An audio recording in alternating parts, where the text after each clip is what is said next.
কেমন লাগে এই দাদা ভাষাটা মানে কি দে ওন দা ইন্ডিয়া, আমরা ইন্ডিয়াকে ওন করব না ভাই, আমরা অনেকবার যে কোনো আধিপত্যবাদের বিরুদ্ধে থাকবো, আমরা যে কোনো আধিপত্যবাদের বিরুদ্ধে থাকবো ইনশাআল্লাহ। পাকিস্তান শব্দটা আপনার মুখে কেমন লাগে? মাহবাজিদ, শেষ হাসি হাসার আগে বা ভোট যুদ্ধের আগে আমি একটু জানতে চাই, এবারের নির্বাচনে আওয়ামী লীগের মতো একটি বড় দল অংশগ্রহণ করতে পারছেন না। আওয়ামী লীগ ছাড়া এই নির্বাচনকে যদি হয় বা কিভাবে বিশ্লেষণ করবেন আওয়ামী লীগ ছাড়া এই যে নির্বাচন, 12 ফেব্রুয়ারি নির্বাচন? জি ধন্যবাদ, শুভেচ্ছা। আসলে এটা তো বেশ একটি অনেক দিনের পুরনো বিতর্ক, কারণ শুরু থেকেই এই বিষয়ে অনেক দ্বিধাদ্বন্দ্বের ব্যাপার ছিল। সরকার তো একটি অবস্থান নিয়েছেন যে গণ অভ্যুত্থান যে ঘটনাটি 24-এ ঘটে গেছে 5ই আগস্টে, সেটা তো একটা মূর্তিমান সত্য, এবং সেখানে আওয়ামী লীগের ভূমিকা সম্পর্কে কারোই কোনো দ্বিমত নাই, এবং সেই নেতৃত্ব যারা সরাসরি হত্যাকাণ্ডের সঙ্গে জড়িত। তো একটা বিষয় ছিল যে এটা যেমন সত্য, আবার এও সত্য যে আওয়ামী লীগের সকল কর্মী, সমর্থক, নেতা এই হত্যাকাণ্ডের সাথে জড়িত ছিলেন না। তাদের অবস্থাটা কি হবে এই ভোটে?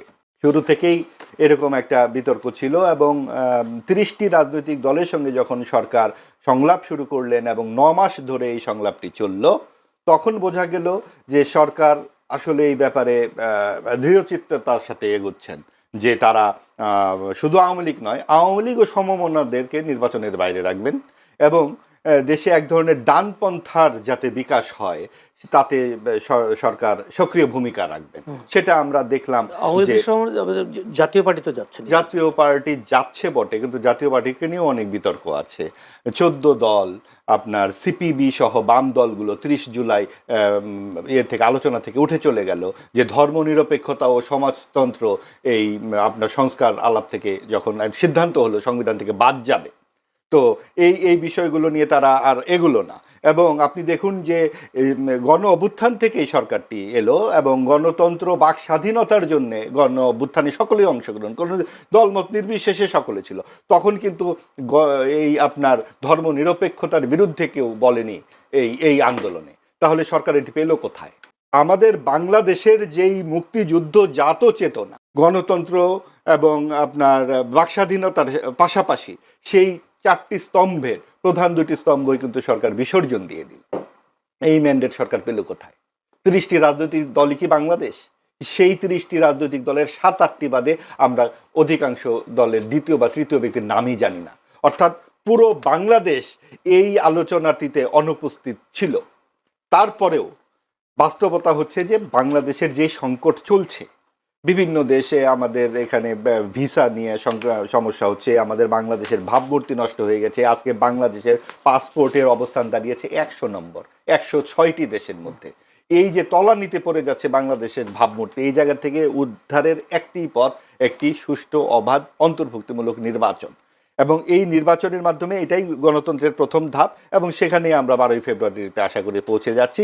সব কিছুর পরেও এটা তো আর এমন ঘটনা নয় যে এটাই সর্বশেষ নির্বাচন। যদিও প্রশ্ন হচ্ছে আওয়ামী লীগ কি অপ্রাসঙ্গিক হয়ে যাচ্ছে বা অপ্রাসঙ্গিক হওয়ার মতো এমন সিচুয়েশন তৈরি হয়েছে কিনা? তাহলে তো আপনি এই প্রশ্নই করতেন না। কতখানি প্রাসঙ্গিক হলে আলোচনার শুরুতেই এই প্রশ্নটা করলেন। তার মানে বারবার যখন আওয়ামী লীগের কথা বলা হচ্ছে, বারবার যখন বলা হচ্ছে এটা অপ্রাসঙ্গিক কিনা, তার মানে তো প্রাসঙ্গিক। যদি আওয়ামী লীগ অপ্রাসঙ্গিক থাকতো তাহলে তো এই আলোচনারই প্রয়োজন পড়তো না। সব কিছুর মধ্যে কেন শুরুতেই আওয়ামী লীগের কথা আসতেছে? কাজেই আওয়ামী লীগ যেমন অপরাধ করেছে এটাও সত্য, আবার আওয়ামী লীগ মুক্তিযুদ্ধের নেতৃত্ব দানকারী একটি 70 বছরের একটা ঐতিহাসিক রাজনৈতিক দলকে আপনি কি করে নির্বাচনের মধ্যে বাদ দেন? তাহলে তো জামাতে ইসলামীর ভূমিকাটিও এখানে আলোচনায় আসতে হবে, যে 71 সালে তাদের ভূমিকা কি ছিল। তাকে যদি আপনি নিতে পারেন তাহলে আওয়ামী লীগকে কেন অন্তর্ভুক্তি করতে পারলেন না? এবং সেই জায়গাতে আমাদের সকল দল যদি থাকতে পারতো, তাহলে যেটা আমাদের 91-তে, 96-তে, 2001-এ যে 3টি নির্বাচন আমরা দেখেছিলাম সকল দলের অংশগ্রহণে, সেটি যখন অনুপস্থিত থাকছে। আরেকটি কথা হচ্ছে, আওয়ামী লীগ যখন ছলে বলে কৌশলে নির্বাচনগুলো 3বার, তখন আওয়ামী ও সমমনারা নির্বাচন করেছিল। তখন বলা হতো বিএনপি জামাত সব কুকাণ্ডের হোতা, এরা আগুন সন্ত্রাসী, এদেরকে নির্বাচনে আসতে দেওয়া হবে না। বেগম খালেদা জিয়াকে 8 বছরের জন্য জেলে দিয়ে দেওয়া হলো এতিমের মামলার জন্য, একটা ছোট্ট একটা মামলাতে তাকে নির্বাচন অযোগ্য ঘোষণা হলো। ঠিক একইভাবে এবারও কিন্তু বিএনপিও সমমনায় নির্বাচন করছে। আজকে যদি আওয়ামী লীগ এই মাঠে থাকতো তাহলে বিএনপিও জামাত কি আজকে এরকম মুখোমুখি থাকতো? তখন কিন্তু বিএনপি জামাত একদিকে থাকতো। অর্থাৎ এই যে ডানপন্থার যে সম্প্রসারণ আমরা দেখতে পাচ্ছি, সেই ক্ষেত্রে বিএনপি কিন্তু এখন একটু উদার পন্থী রাজনৈতিক দল হিসেবে আবির্ভূত হয়েছে। কাজেই এই সমীকরণগুলো কি দাঁড়ায় এই 12 তারিখে সেটা বোঝা যাবে। আওয়ামী লীগ অবশ্যই প্রাসঙ্গিক। ধন্যবাদ আপনাকে ব্যারিস্টার শাহরিয়ার। প্রশ্ন একটাই, যদি বলি মহাবাজ ভাই একটুখানি বলছিলেন জামায়াত যদি নির্বাচনে অংশগ্রহণ করতে পারে মুক্তিযুদ্ধ বিরোধী দল হিসেবে, আওয়ামী লীগ কেন অংশগ্রহণ করতে পারবে না নির্বাচন, তার একটা প্রশ্ন, আপনি কি বলবেন আসলে? ধন্যবাদ আপনাকে। আপনার মাধ্যমে আপনার টিভি সমস্ত দর্শকদেরকে সালাম এবং শুভেচ্ছা, এবং আপনাদের কাছে সালাম আলাইকুম রহমতুল্লাহ বারাকাতুহু। এটা প্রথমে মাহবুব ভাই, উনি তো সাংবাদিক মানুষ, অনেক পড়ালেখা, আমি তো কি বলবো নগণ্য সেই তুলনায়। এনিওয়ে, প্রথমে একটা জিনিস দেখায় দিই যে আমাদের পাসপোর্ট হচ্ছে 92 গ্লোবালি, এবং কতগুলোর মধ্যে 192-র মধ্যে। সো এবং এটা 2025 সালে ছিল 100, সো 8টা থেকে উপরে আসছে। এর আগে ছিল 210, তো এগিয়ে এসছে, 8 ধাপ আমরা ইমপ্রুভ করছি। সো 110 থেকে 1 বছরের 1.5 বছরের মাথায় তাহলে 18 ধাপ উপরে এসছে। সো এটা এই যে আমি দেখাই দিলাম, সেজন্য আমি দেখাই দিলাম যে পাসপোর্ট অফ বাংলাদেশ, এটা এই আপনি গুগল যে কেউ করলেই দেখতে পাবে। এনিওয়ে, সো পাসপোর্টের মান কমে গেছে তা না, উল্টা বেড়ে গেছে, 18 ধাপ উপরে উঠছে, এবং আমরা এখন 45টা দেশে বিনা ভিসায় যেতে পারবো। এবার আসেন, দেশের 2-4টা নাম বলবেন না, আমার ওইটা প্রাসঙ্গিকটা আপনি বলছেন যে 100, সেটা আমি বলে দিলাম যে কারেকশন করে দিলাম আপনার সাথে। আমার এই যে আমি সেজন্য এটা দেখাই দিলাম আপনার কাছে, যদি 100 টাকা ওটা আমাদের যাওয়া যাবে। আমাদের বুরুন্ডি কোথায় গেলাম না গেলাম, দ্যাটস ইম্যাটেরিয়াল। ম্যাটেরিয়ালটা হচ্ছে আপনার পাসপোর্টের ধাপটা উপরে উঠছে কিনা। তো ওই জন্য একটু বললাম যে আমরা যখন আসছি ভাইয়ের সাথে তো বসছি, ওই জন্য একটু ইয়ে করে হয়তো কথা বলতাম। দ্বিতীয় কথা, আপনি যে প্রশ্ন করছেন সেই প্রশ্ন, 2টা বয়ান তৈরি করা হচ্ছে।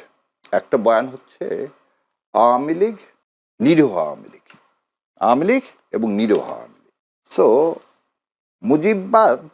মুজিববাদের মধ্যে নিরীহ মুজিববাদ আর মুজিববাদ বলে কোনো কিছু আমার কাছে নাই, এবং আমি যেগুলো বলতেছি এগুলো সব আমার পার্সোনাল ওপিনিয়ন বলতেছি।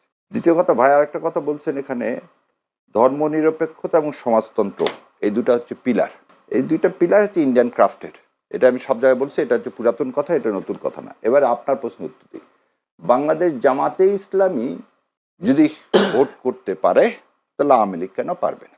তো জামাতে ইসলামের বিরুদ্ধে, তার আর একটা জিনিস বলে দিতে, আর তার আগে আর একটা উত্তর দিয়ে দিই। ভাই বলছিলেন যে আওয়ামী লীগ ও সমমনা, আওয়ামী লীগ ও সমমনা, জাতীয় পার্টি 248টা সিটে কন্টেস্ট করতেছে, এবং জাতীয় পার্টি না বললেন 14 দলের কথা, আনাসের মঞ্জুর সাহেব, আনিসুল হক মাহমুদরা এনডিএফ বলে ন্যাশনাল ডেমোক্রেটিক ফ্রন্ট করছে। সো সেখানেও তারা কিন্তু করতে পারছে। তো এই কথা বলা যাবে না যে এটা একটা ইনক্লুসিভ না। এই সুজাতা সিং এর মতো যে কথাটা, সুজাতা সিং জাতীয় পার্টিকে নিয়ে এসে 13 সালে বলছিল লেজিটিমেসি, ভারতের লেজিটিমেসি না পাইলেই আমাদের ইলেকশন লেজিটিমেসি হবে না, এটা না। এখন যে তর্কটা নতুন করে করা হতে চাচ্ছে যে জামাতে ইসলাম আসছে বলে আওয়ামী লীগ আসবে, আমি যদি এখন বলি বিএনপি তো মুসলিম লীগ এবং বামফ্রন্ট যে জাদু মিয়ারা যারা মুক্তিযুদ্ধকে সমর্থন করেন তাদের সমন্বয় তো বিএনপি। তাহলে আজকে যারা এই ইলেকশন করতেছে তাহলে সবাই, এই কথা যদি বলা হয় তাহলে সবাই স্বাধীনতা বিরোধী। আর যেটা ভাই বললেন যে আওয়ামী লীগ স্বাধীনতা নেতৃত্ব দান করছে, আমার কাছে এখানে যে বাংলাদেশের সমস্ত মানুষ নেতৃত্ব দান করছে স্বতঃস্ফূর্তভাবে, যেভাবে 24-এর এই দ্বিতীয় স্বাধীনতায় আপামর জনসাধারণ ছোট্ট বাচ্চা থেকে বৃদ্ধ পর্যন্ত অংশগ্রহণ করছে, খালি ফ্যাসিস্টকে সরানোর জন্য না, ভারতীয় আধিপত্যবাদের বিরুদ্ধে। এবং আমাদের সেই 71 সালের মুক্তিযুদ্ধটাও ছিল পাকিস্তানের হাত থেকে নিজেদেরকে রক্ষা করা এবং ভারতীয় আধিপত্যবাদের মধ্যে পড়ে না যাওয়া। এটাই ছিল মানুষের চাওয়া, যেটা 72 সালে আমরা দেখলাম যে না, ভারত আমাদের স্বাধীনতাটাকে ছিনতাই করে নিয়ে গেছে, এবং এই ছিনতাইকারী হিসাবে ইউজ হয়েছে বাংলাদেশ আওয়ামী লীগ। সো এই যে ছিনতাইকারী 2বার আমার দেশের স্বাধীনতাকে, সার্বভৌমত্বকে ভুলণ্ঠিত করছে, তার সাথে জামাতে ইসলামের তুলনা করা কোনোভাবে প্রাসঙ্গিক না। তো সেই কারণে জামাতে ইসলাম এবং আওয়ামী লীগকে এক জায়গায় করা যাবে না। আর আওয়ামী লীগের বিরুদ্ধে জাতিসংঘের তদন্ত রিপোর্ট আছে। আপনারা হয়তো দেখবেন 71 সালের পরে 2টা কমিশন হয়েছিল, একটা হোয়াইট পেপার হয়েছিল আর আরও হামিদুর রহমান কমিশন হয়েছিল। এই 2টা কমিশনের রিপোর্ট যদি আপনারা পর্যালোচনা করেন এবং তার ভিত্তিতে 17 বছর তো আওয়ামী লীগ ক্ষমতায় ছিল, তো মানবতা বিরোধী অপরাধে জামাত ইসলাম এদের দল কেন করলেন না? এবং আজকে সর্বোচ্চ আদালত থেকে এটা প্রতীয়মান, যাদেরকে আপনারা ফাঁসি দিয়েছেন that is a judicial killing. এবং এই লোকগুলোর সাথে কোনোভাবে এই অপরাধের কোনো কি ছিল না, সম্পর্ক ছিল না। ক্ষমতার পালাবদলে কি আবার চেঞ্জ হতে পারে জুডিশিয়াল এর রায়গুলো? এই জিনিসটা হচ্ছে কি, আপনি যদি ইনস্টিটিউশন না করেন কখন এগুলো চেঞ্জ হবে? চেঞ্জ হবে হচ্ছে যদি আবার একটা হাসিনার মতো আর একটা হাসিনা আসে, কখনো আর একটা মুসলিনি আসে, আর একটা হিটলার আসে, তাহলে আবার সে করতে চাবে কি বিচার বিভাগকে তার নিজের জন্য কন্ট্রোল করতে চাবে। আর যদি সেটা না করতে চাওয়া হয়, ভাই আমাদের সবার একটা স্বপ্ন হচ্ছে একটা বাংলাদেশ, যে বাংলাদেশটা দাঁড়িয়ে থাকবে আত্মমর্যাদার সাথে, যে বাংলাদেশে ক্রিকেটরা খেলতে পারবে সারা পৃথিবীর সাথে, যে ক্রিকেট খেলার জন্য কোনো দেশের উপর আমাকে কি করতে হবে না, আমার উপরে তাকে তোষামত করতে হবে না। এবং আজকের যে বাংলাদেশ, খেললাম না তো T20, কিন্তু তারপর আমি তোমার আধিপত্যবাদ মেনে নিব না, এটাই হচ্ছে বাংলাদেশ। আমি আধিপত্যবাদ মেনে নিয়ে ক্রিকেট খেলতে যাব পাশের দেশে, এটা হতে পারে না। আমরা সেই বাংলাদেশটাই চাই। ধন্যবাদ। যদি মাহবুব আজিজ যদি কোনো তথ্য যদি থাকে তাহলে বলবেন। নতুন প্রশ্ন, কয়েকটি পয়েন্ট আমার একটু আলাপ করতে হবে। শাহরিয়ার ভাই বললেন যে ভারতীয় আধিপত্যবাদ, যেটা উনি প্রায়ই বলেন, এবং আরেকটা বিষয় খুব শুনতে পাই যে মুক্তিযুদ্ধের আওয়ামী বয়ান। আচ্ছা, মুক্তিযুদ্ধের আওয়ামী বয়ান জিনিসটা কি? 71 সালে মুক্তিযুদ্ধ হলো, 72 থেকে 75 পর্যন্ত এই কয়েক বছর মাত্র বঙ্গবন্ধু থাকতে পারলেন। 75-এই সব অংশে তিনি নিহত হলেন সপরিবারে, 8 বছরের শিশুপুত্রটি সহ। এই তো 3 বছর, 3 বছরে কি বয়ান তৈরি হলো? তখন তো এটা ধ্বংসপ্রাপ্ত দেশ, কোনো ব্রিজ, কালভার্ট, এভরিথিং সব কিছু ধ্বংস, লক্ষ লক্ষ মানুষ, 1 কোটি মানুষ তো শরণার্থী হয়ে পাশের দেশে গিয়েছিল। সেই জায়গাতে কে তখন কি বয়ান লিখবে? বয়ানটি লেখা হয়েছে তো বিএনপির আমলে। স্বাধীনতার যিনি ঘোষক, বিএনপির আমলে জিয়াউর রহমান, তার উদ্যোগে যে স্বাধীনতার ঘোষক জিয়াউর রহমান, তার আমলে সেটা হয়েছে 15 খণ্ডের স্বাধীনতার দলিলপত্র। সেটার সম্পাদক হচ্ছেন বরেণ্য হাসান হাফিজুর রহমান। এটাই কিন্তু মুক্তিযুদ্ধের আকর গ্রন্থ। ওখানে 8ম খণ্ডে শাহরিয়ার ভাই সমস্ত উত্তর পেয়ে যাবেন, জামাতে ইসলাম কি করেছিল তখন সব লেখা আছে। সেটা আওয়ামী বয়ান নয়, ওটা বিএনপির বয়ান। এবং সেই জায়গায় পরিষ্কার ওটা লেখা আছে, আমাদের দলিলপত্র, কোথায় কি হয়েছিল, ঘটনা প্রত্যেকের সাক্ষী। এখানে এই 1জন 2জনের ঘটনা তো নয়, লক্ষ লক্ষ মানুষের। এবং সেখানে এমন কোনো গৃহ ছিল না যেখানে থাবা পড়েনি পাকিস্তানিদের। তো পাকিস্তানিরা এই থাবাটা দিল কেন? দিল কারণ এখানে একটা সাংস্কৃতিক, রাজনৈতিক, সামাজিক ব্যবধানের কারণে। কি সাংস্কৃতিক ব্যবধান? ভারত হচ্ছে হিন্দুদের দেশ, পাকিস্তান হচ্ছে মুসলিমদের দেশ।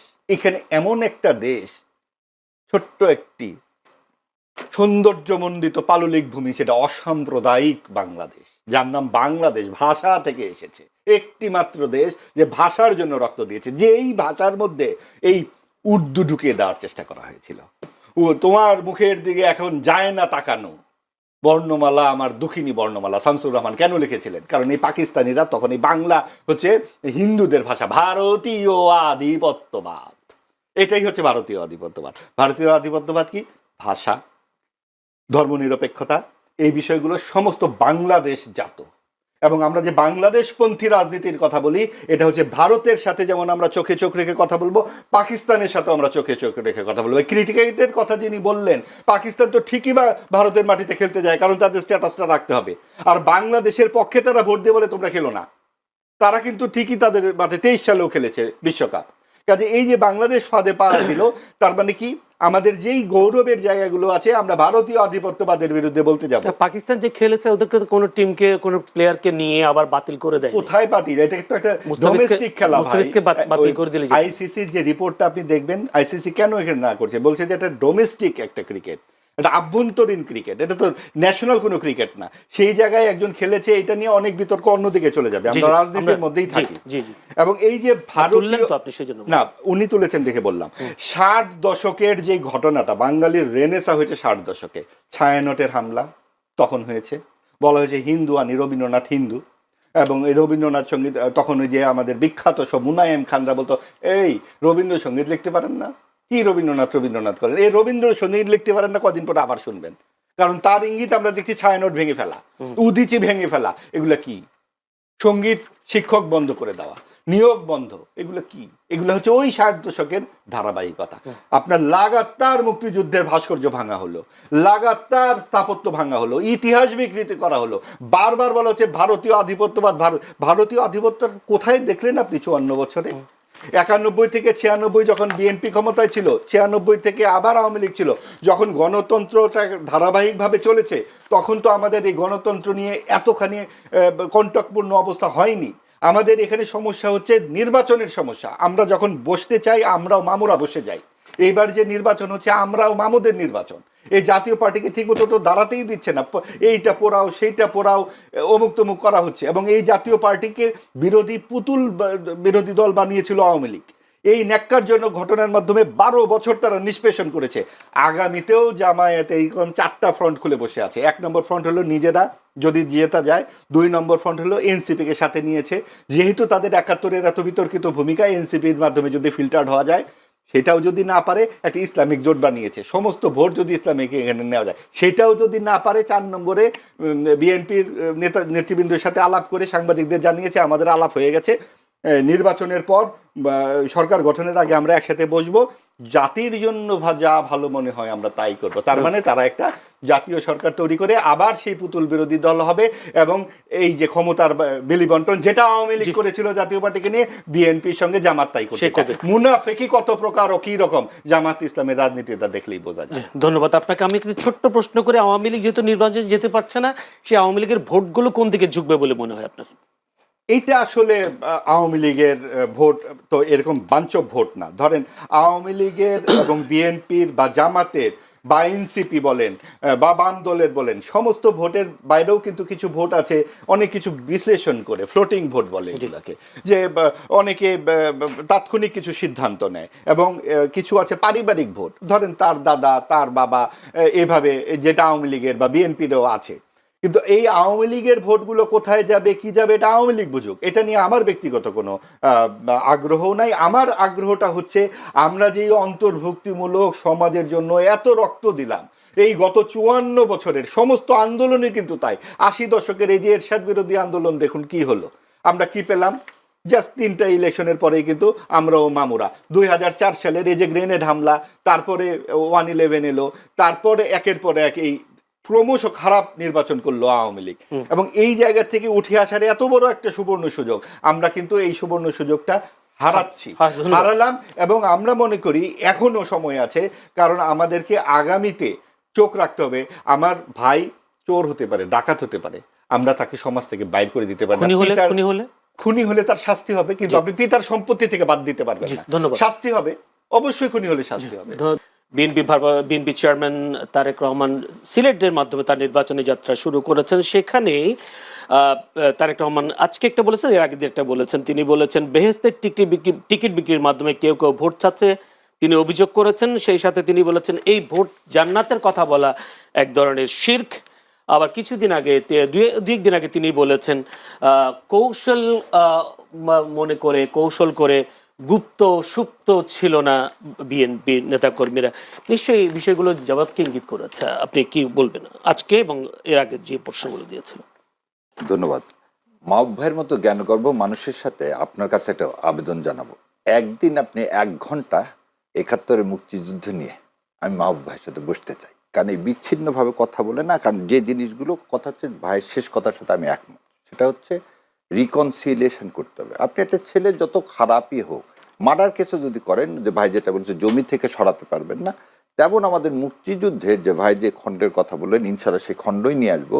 নিয়ে এসেই আমরা এই মুক্তিযুদ্ধের এই ইয়াটাকে, যাতে আমরা সবাই একটা জায়গায় আসতে পারি, এটাকে নিয়ে যেন আমরা কোনো ব্যবসা না করি, কোনো এটাকে মানে যখনই ভোট আসবে তখনই এটাকে আমরা ধারণ করবো, তা না।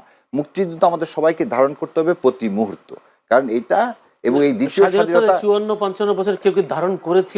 এইটাই হচ্ছে আমাদের সবচেয়ে বড় সমস্যাটা, কি যখন যে এটাকে ইউটিলাইজ করতে চাইছেন, এই সেই জন্য আমরা দ্বিতীয় স্বাধীনতার কথাটা বলতে চাইছি। তারপরে একটু বলেন, 1952 সালে ভাষা আন্দোলন করছে কিন্তু আমরা ইস্ট পাকিস্তান, তখন কিন্তু ভারত না। 1905 সালে বঙ্গভঙ্গ হয়, সে বঙ্গভঙ্গের বিরোধিতা করছিল, তখন কিন্তু বাংলা ভাষাভাষীরাই কিন্তু বঙ্গভঙ্গ রোধ করে 1911 সালে করছে, সেটা আমার চেয়ে আমার ভাই ভালো জানে। সো বাংলা ভাষাভাষী মিলে আমরা ভাগ হয়েছি তা কিন্তু, তাহলে তো পশ্চিমবঙ্গ আমার মধ্যে আসার কথা ছিল, আসাম আমার মধ্যে আসার কথা ছিল, তা হয়নি। তারা যেভাবে আমাদেরকে ভাগ করেছে ইন্ডিয়া, সেটা আচ্ছা। এবার তাহলে হলো কি 1952 সালে যে ভাষা আন্দোলন, সেটা পাকিস্তান আমাদের উপর যেটা চাপিয়ে দিতে চাইছে, কারণ আমাদের উপর না, সে পাকিস্তান উর্দু চাপিয়ে দিতে চাইছে সবার কাছে। বেলুচিস্তানের ভাষা উর্দু না, সো সিন্ধের ভাষা উর্দু না, সো পুরা পাকিস্তানের উপরে কাজী আজম মোহাম্মদ আলী জিন্নাহ যেভাবে উর্দুকে চাপিয়ে দিতে চাইছেন, সেটা অন্যায়, এবং তার জন্যে আমাদের প্রতিরোধ, এবং সেই জন্যে বাংলাকে আমরা সবসময় ধারণ করি।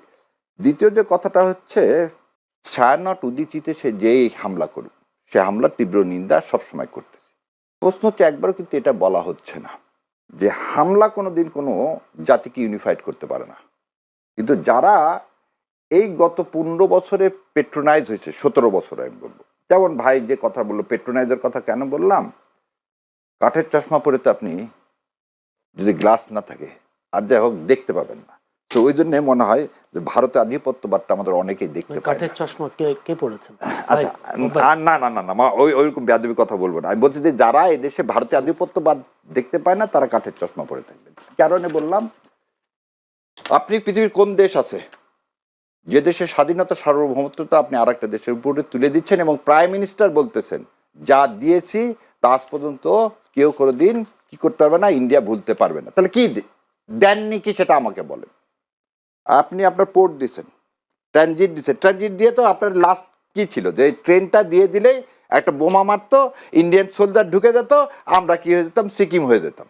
তো যারা এই সিকিম বানানোর পরিকল্পনা দেখতে পারে না, তারাই ভারতীয় আধিপত্যবাদ দেখতে পায় না। যারা অতীত ইতিহাসে ভারতের হায়দ্রাবাদে কিভাবে ভারত হায়দ্রাবাদে ঢুকছে যেটা দেখতে পায় না, তারাই বাংলাদেশে আধিপত্যবাদ দেখতে পায় না। এবং যারা একটা জিনিস সবসময়, সাউথ ব্লকের যে সাউথ ব্লক কি করছে, বাংলাদেশের স্বাধীনতাকে চিন্তাই করতেছে, এটা যদি কেউ উপলব্ধি না করে, তাহলে সে মুক্তিযুদ্ধের চেতনাকে ধারণ করবে কিভাবে? যে বলতেছে 72 থেকে 75 পর্যন্ত শেখ সাহেব কিচ্ছু করেনি, কি করেনি? 72 থেকে 75 পর্যন্ত রক্ষী বাহিনী করে হাজার হাজার মানুষ মারছেন।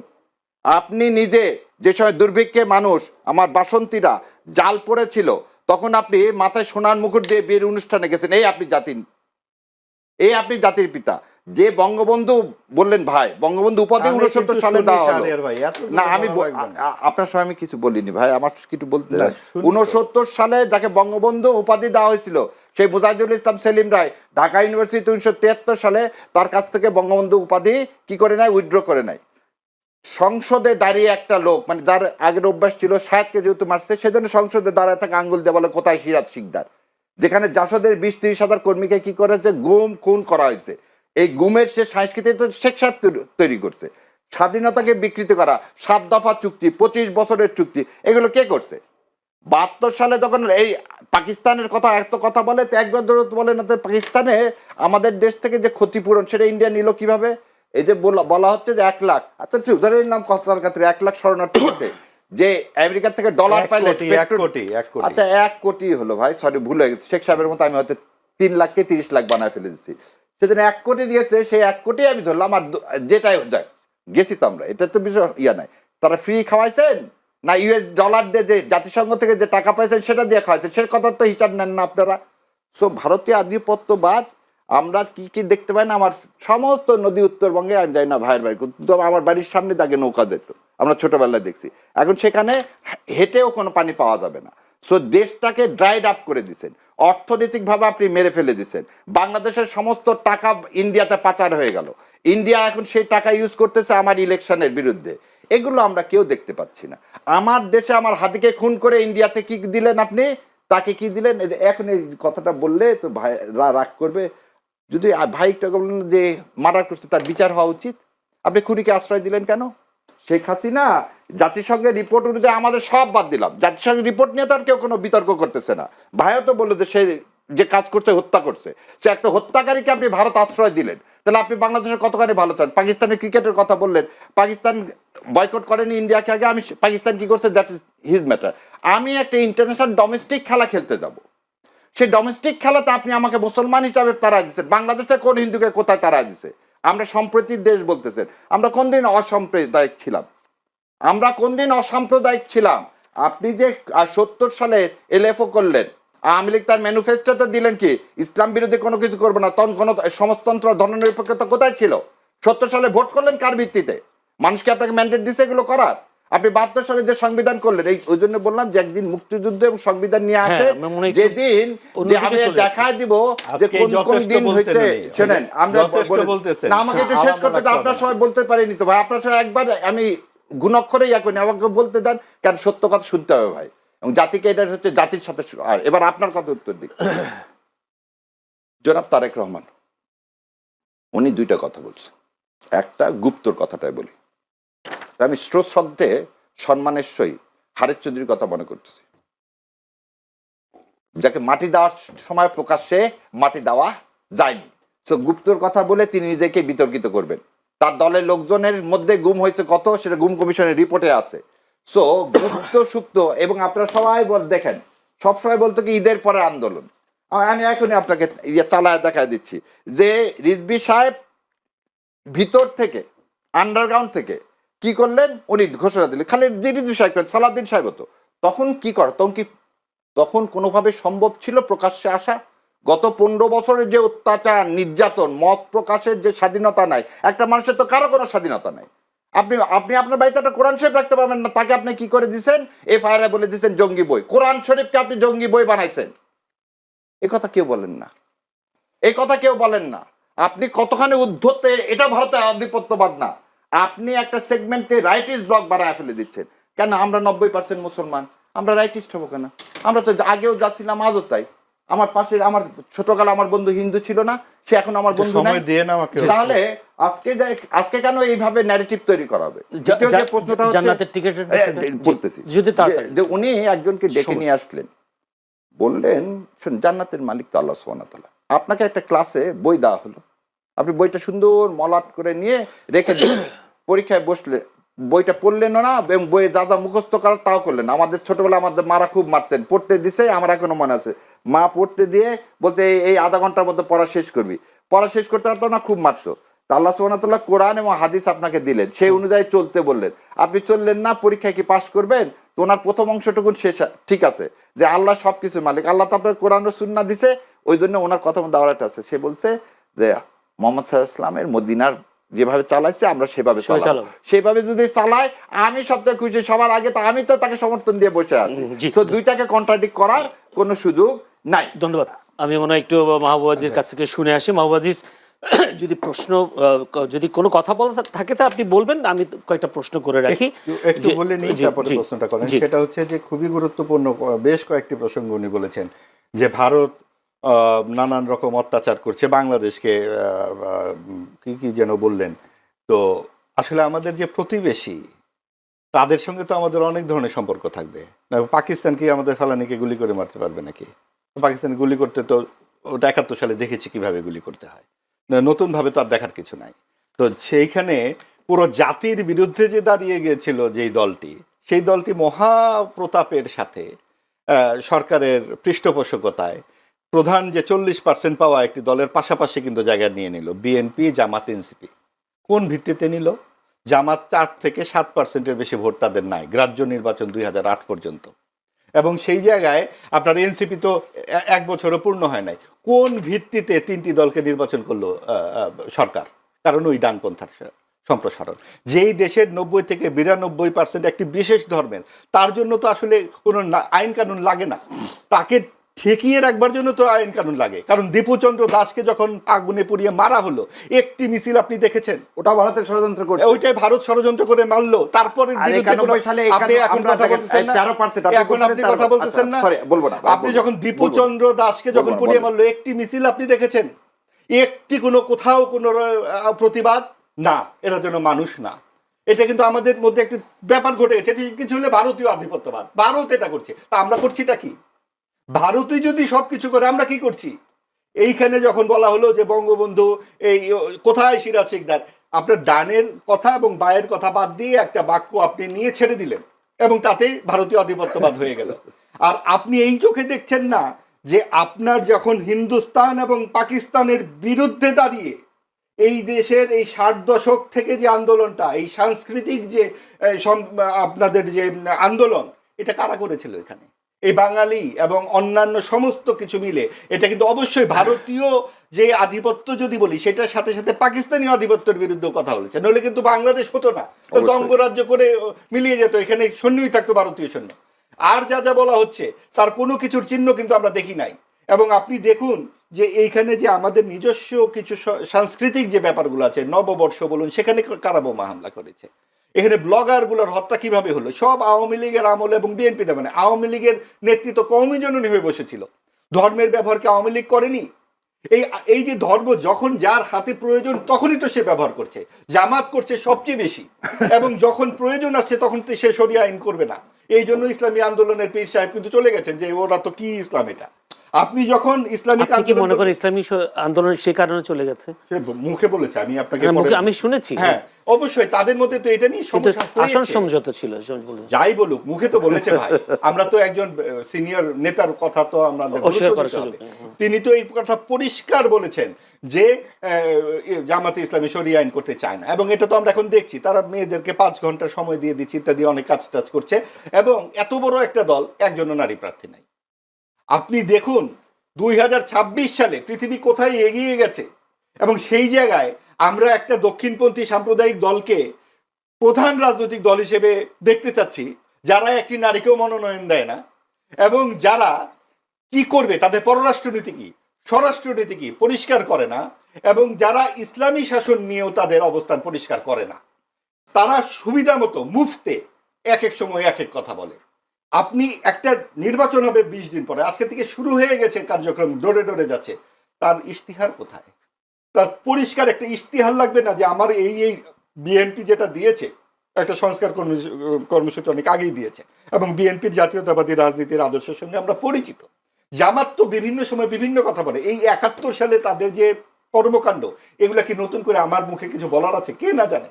এবং সেইগুলো বই তো ওই যে বললাম 15 খণ্ডের মধ্যেই তো সবকিছু আছে। তারপরে 80 এবং 90 দশকে উপন্যাস, কবিতা, গান লেখা হয়েছে, 71-এর গানগুলো লেখা হয়েছে, সব ভারতীয় লোকজন এসে তো লিখে দিয়ে গেছে এখানে। এবং এইখানকার যে মানুষ, প্রত্যেকটা মানুষ যখনই সেখানে যারা ছিলেন, তাদের পরিবার খুঁজলেই পাওয়া যাবে, এই কয়েকজন রাজাকার ছাড়া সবাই তো ক্ষতবিক্ষত 71-এর, এবং সেটার ধারাবাহিকতা আমরা সকলেই বহন করছি, আমার ধারণা শাহরিয়ার ভাইও বহন করছেন। কাজে এখানে আমাদের এই অস্বীকার করবার কিছু নাই। আর এগুলা নিয়ে বিতর্ক করে এই যে আপনি 1.5 বছর ধরে, 18 মাস ধরে যে এত ভারতীয় আধিপত্যবাদের বিরুদ্ধে কথা শুনলেন, আমরা কি পেলাম শুনে? আমরা পেলাম যে এখন আমরা মব সন্ত্রাস দেখছি চারিদিকে, কথায় কথায় মব সন্ত্রাস, কারণ এটা ভারতীয় আধিপত্যবাদের বিরুদ্ধে আমাদের দাঁড়াতে হবে। আমাদের শিক্ষকের গায়ে হাত তুলতে দেখছি, আমরা কথায় কথায় রাস্তাঘাট আটকে ফেলছি, আমরা কেউ কারো কথা শুনছি না। এবং এই সব কিছু কি 24-এর গণ অভ্যুত্থানের প্রত্যয়? 24-এর গণ অভ্যুত্থানে কি আমরা এগুলো চেয়েছিলাম? শেখ হাসিনা গুম খুন আয়নাঘর করেছে বলেই তো এই লক্ষ লক্ষ লোক মানুষ সেখানে নেমেছিল। 2, 3, 4 আগস্টে মানুষের কণ্ঠে কোন গানটা ছিল ভাই? ধনধান্যে পুষ্পে ভরা, লক্ষ লক্ষ মানুষের কণ্ঠে এই গান শুনে আমার জীবদ্দশায় আর আমার কোনো কিছু স্বপ্ন নাই যে গান আমি শুনেছি। এই গান যে অসাম্প্রদায়িক বাংলাদেশের গান আমি শুনেছি, কোন রাজনৈতিক তত্ত্ব আমাকে সেইখান থেকে বের করে আনতে পারবে? এখানে কি শেখ হাসিনা বা আওয়ামী লীগের পক্ষে আমি কিছু বলছি নাকি? আওয়ামী লীগ যেই দুরাচার করেছে, যেই কর্তৃত্ববাদী শাসন করেছে, যে স্বৈরাচার করেছে, তার জন্য তো তার হেলিকপ্টারই তুলে দেওয়া হয়েছে। কিন্তু হেলিকপ্টার কি দেশে একটাই ছিল? আগামীতে যারা এই কাজগুলো করবেন, যারা মুনাফিকি করবেন, যারা কোনো রকম সুনির্দিষ্ট পরিকল্পনা দেবেন না, তাদেরকেও নানান রকম যানবাহনে তোলা হবে। এবং আপনি যখন আজকে এই কথা বলেন, তার মানে কি আমরা রাস্তাতেই থাকবো? গত 54 বছরও ছিলাম, 71 সালে ছিলাম, তার আগে 69-এর গণঅভ্যুত্থান হয়েছে। আপনি গণঅভ্যুত্থানের গুলো চিহ্ন করে দেখেন, 69, 90, 24, ঠিক নির্দিষ্ট সময় পরে পরে ঘটে। এর আগে 52 সালে এত বড় একটা আন্দোলন। অর্থাৎ আমাদের এইখানে সবসময় কিন্তু গণতন্ত্রের জন্যই আমাদের রাস্তায় থাকতে হচ্ছে। যখন সুযোগ এলো, সরকারের কাছ থেকে একটা নৈর্ব্যক্তিক আচরণ আমরা প্রত্যাশা করেছিলাম। সরকার কি বলতে পারতো না? সরকার কেন একটা পক্ষ নিয়ে নিল ডানপন্থার? এবং সরকার কেন এই সমস্ত মববাজিকে এক ধরনের নির্বিকারত্ব তাদের দেখা গেল? 32 নম্বর যখন ভাঙা হলো, মুক্তিযুদ্ধের ভাস্কর্য যখন ভাঙা হলো, মতিউর রহমানের স্মারকস্তম্ভ ভেঙে ফেলা হচ্ছে সব জায়গায়। আপনার কোথায়? আপনি দেখুন 80 দশকে আমরা দেখেছি না, পাকিস্তানি হানাদার বাহিনী লেখা যেত না, তখন শুধু লেখা হতো হানাদার বাহিনী। আর এখন বিসিএস পরীক্ষায় লিখছে প্রতিরক্ষা যুদ্ধ। এইটা কি 24-এর প্রত্যয়? প্রতিরক্ষা যুদ্ধ এবং এই সমস্ত কথাবার্তা পাকিস্তানের শব্দটা তাদের বন্ধু হয়ে গেছে। ধন্যবাদ মাহবুব আজিজ, আমার কাছে এই যে সময় একদম কম। আপনার এই যে পেছনের দিকে তাকিয়ে থাকা, এই পিছনের দিকে তাকিয়ে থাকা 24-এর গণ অভ্যুত্থানের প্রত্যয় সামনে অবশ্যই সামনের দিকে তাকিয়ে। ধন্যবাদ। আমি একটু আবার শাহরের কবিরের কাছে যেতে। শাহরের কবির, জামায়াতের পররাষ্ট্রনীতি কূটনীতি বিষয়টি ক্লিয়ার করেনি, উনি একটা অভিযোগ তুলেছেন। সেই সাথে আর কোন তথ্য যদি থাকেন মাহবুব আজিজের যে প্রশ্ন করেছি সেগুলো একটু খুব অল্প সময় বলতে হবে, আমার হাতে 2 সময় নেই। মিনিটের মধ্যে বলে দিব। আমার মনে হয় আমার ভাই জামাত ইসলাম সেদিন যে ইন্টারকন্টিনেন্টালের যে সামিটটা করছে ওটা দেখার সুযোগ পাননি, হয়তো ব্যস্ত মানুষ। আমি এটা পরে পাঠিয়ে দিব, ওখানে সুন্দর মতো পররাষ্ট্রনীতি থেকে সবকিছু আছে। এবারে ভাইয়ের কথা, চন্দ্রদাসের জন্য রাস্তায় নামছে স্বয়ং Indian foreign minister, Indian foreign সেক্রেটারিরা। যখন ইন্ডিয়ায় এটা প্রোটেস্ট করতেছে তখন তো আর শোনেন যে কোনো ধরনের হত্যা ন্যাক্কারজনক, এবং তার কি করতে হবে, বিচার করতে হবে, এবং সেই বিচারটা অবশ্যই হবে। কারণ তার আসামিগুলো ধরা পড়ছে। আমার হাদির আসামির মতো তো আর ইন্ডিয়াতে আশ্রয় পায়নি, তারা তো ধরায় পড়ছে। এবারে আসেন 24-এ বিপ্লবের কথা বলতেছে, ভাই ধনধান্য ভাই শুনতে পাইছে, কিন্তু ভাই এটা শুনতে পাইনি তুমি কে আমি কে, রাজাকার রাজাকার, এটাও শুনতে হতো। না, সেটা তো পরের কথা। এবার আমি শেষ করি। দ্বিতীয় কথা শোনেন, মব বলে 24-কে ম্লান করেন না, এটা নিজেকে অপমান করা হবে। এই মব সন্ত্রাস বলে কোনো কিছু না, যেটা যেখানে যে অবস্থায় যেখানে অন্যায় করা হবে সেটা প্রতিবাদ হবে। কিন্তু কথা হলো এই সরকারেরও আমি বলতেছি, এই সরকারের যে রাইট ইজ বলতেছে এটাকে আমি সমর্থন করি না, কিন্তু এই সরকার যেভাবে চালানোর উচিত ছিল এই সরকার সেভাবে চালাতে পারেনি। আর একটা জিনিস বলি, এই জামাত ইসলামের বিরুদ্ধে এই 71 সালের এবারে জনগণের উপর ছেড়ে দেন না, আমরা তো অনেক কিছুই বললাম। মুক্তিযুদ্ধকে ধারণ করতে হবে, 24-এর বিপ্লবকে ধারণ করতে হবে। 24-এর বিপ্লবকে 90-এর অভ্যুত্থানের সাথে তুলনা করলে নিজেকে অপমান করা হবে, এবং 24-এর বিপ্লবকে মব বানানোর জন্য সবসময় জুলাই সদস্যের জন্য বলছে 24-এর এই আদর্শকে লালন পালন করতে। যারা এই লালন পালন করতে চায় না তারাই ভারতে আধিপত্যবাদ দেখতে পায় না। আর ভারতের আধিপত্যবাদ নিয়ে আমিও আপনার কাছে শেষ বললাম যে একদিন বললাম যে 71, আর একদিন ভারতীয় আধিপত্যবাদ, ভারত কিভাবে আমাকে চুষে খেয়ে ফেলে দিছে। মানে ওই যে আটুল চেনেন আপনার, বাংলাদেশের মানুষেরা চেনে, গরুর গায়ে লাগে রক্ত যখন খাওয়া শেষ হয় তখন আস্তে করে ঝরে পড়ে। এই বাংলাদেশ শেষ করতে দেন, আপনার কথা বলতেছি, শেষ করতে দেন রে ভাই। এই আপনার ইন্ডিয়াদের এত লাগে কেন? আপনাদের পাকিস্তানিদের এত লাগে কেন? আমি তো পাকিস্তানের কথা একবার তুলিও নি মুখে। ভাসুরের নাম তো নিবেন না আপনারা, কেন বললেন ভাসুরের নাম তো নিবেন না ভাই? আমরা তো আপনি পাকিস্তানের কথা বলেন না। এত ইন্ডিয়া লাগে কেন ভাই? এত পাকিস্তানের লাগে কেন? শুনেন, মুসলমান আপনার গলায় তো পাকিস্তানের চেয়ে আমরা বেশি, এটা ব্যর্থ রাষ্ট্র পাকিস্তান। আমরা পাকিস্তানের কথা তুলি না, ব্যর্থ রাষ্ট্রের সব পক্ষে তো আধিপত্যের লাগে কথা কেন? বলেন আপনারা। এত ভাসুর কেন পাকিস্তান? শুনেন, 71 ইন্ডিয়া নিয়ে কতবার বললেন, একবার পাকিস্তান শব্দ। ও তাহলে আমাদেরকে কথা বলতে দিবেন না? এখন আর আপনারা কেমনে বলবো? আপনারা তো তাহলে হাসিনা প্রেতাত্মা হয়ে যাচ্ছে। আপনি তো ভাসু। না আপনার হাসিনা প্রেতাত্মা হয়ে গেলেন। আপনি তো পাকিস্তানের প্রেতাত্মা। আপনার হাসিনা প্রেতাত্মা বলেন না, শুনি আপনার মুখে পাকিস্তান শব্দটা কেমন লাগে? আমরা যে কোনো আধিপত্য ওই যে এদের দাদা, কেমন লাগে এই দাদা, দাদা ভাষাটা, মানে কি না। দে ওন দা ইন্ডিয়া, আমরা ইন্ডিয়াকে ওন করব না ভাই। আমরা তো অনেকবার যে কোনো আধিপত্যবাদের বিরুদ্ধে থাকবো, আমরা যে কোনো আধিপত্যবাদের বিরুদ্ধে থাকবো ইনশাআল্লাহ। পাকিস্তান শব্দটা আপনার মুখে কেমন লাগে? আপনাকে একটা জিনিস পাকিস্তান কি আমরা করেছিল পাকিস্তান জানেন না, আমাদের সাথে? আপনার পাকিস্তান কি করেছিল? করেছিল ওই আপনার জাগির ইনভেস্টর তৈরি করে দিয়েছিল, রাশিয়া ইনভেস্টর তৈরি করে দিয়েছিল, আর আপনার থেকে 3 ট্রিলিয়ন, শুনেন 3 ট্রিলিয়ন ধর্ষণ নিয়ে গেছে আপনার ইয়া। ও ধর্ষণগুলো ফেলানি চোখে পড়ে না? ফেলানি তো একটা ধর্ষণ কয় লক্ষ প্রতিদিন করতেছে ইন্ডিয়া ধর্ষণ। আপনার দেশকে ধর্ষণ করতেছে, কোথায় ধর্ষণ দেশটাকে ধর্ষণ করতেছে। আমরা মনে হয় সময় আপনারা অন্ধ, ঠুলি দিয়ে পাকিস্তানি শাহরিয়ার কবির, ব্যর্থ রাষ্ট্র পাকিস্তান, তাদেরকে আমরা হারিয়ে গড়ায় ডাবল করে ফেলেছি আলহামদুলিল্লাহ। ধন্যবাদ, অসংখ্য ধন্যবাদ।